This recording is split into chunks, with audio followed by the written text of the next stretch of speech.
One of the issues I was looking at was to perhaps bring a new flavour as opposed to traditional transactional type real estate agents. And whereas I saw Resso as a tool and a very good tool to have in the toolbox to use in terms of attracting new clients and how Resso would work for the client, and especially if looking for the best buyer and the best price.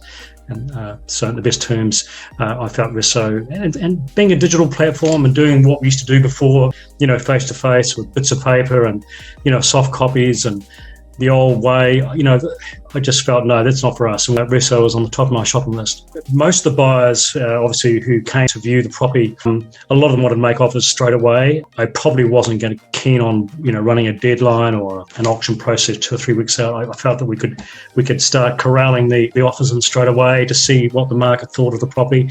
We had it by negotiation in terms of price. We wanted buyers to make their own offers, and make their own judgment on price. So that's where Resso was great for that. And we had buyers, firing offers pretty well straight away once we opened Resso. I felt that was good, and we could corral the buyers in and work with those buyers by phone and speaking with them, and also show the owners the price expectations coming in straight away from day one. Rather than having to go back every week and review with the client about price and what the buyers thought of the property, we could show those reports straight away to the owner, and the owners could see how the offers were tracking, and it's fantastic. It just punches the message straight down to the owners straight away, and they can see real buyers, real offers, and that's what I loved about that Resso. We could send reports pretty well straight away to the owners without having to wait a week to review price or talk about price expectation. It comes down immediately. If they're a serious buyer, they had to register with you and create their own password with Resso, so I could see who was on, who was interested.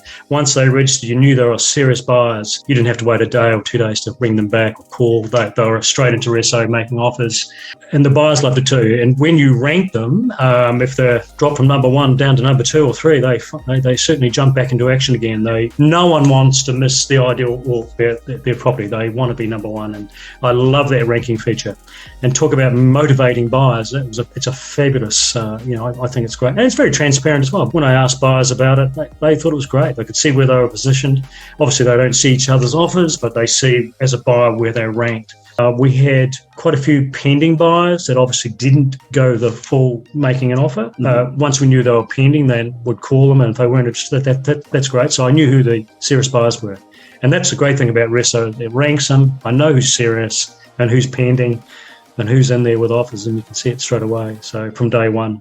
In enormous circumstances, running around with a sale and purchase contract or an offer, with 7 or 8 buyers or more, all I could say is I don't miss those days of driving from A to B and B to A and then back again and counter signing. Whereas we can do the same thing with Resso a lot more effectively and faster. My view is that it's another option for agent, but it certainly quickens up the speed.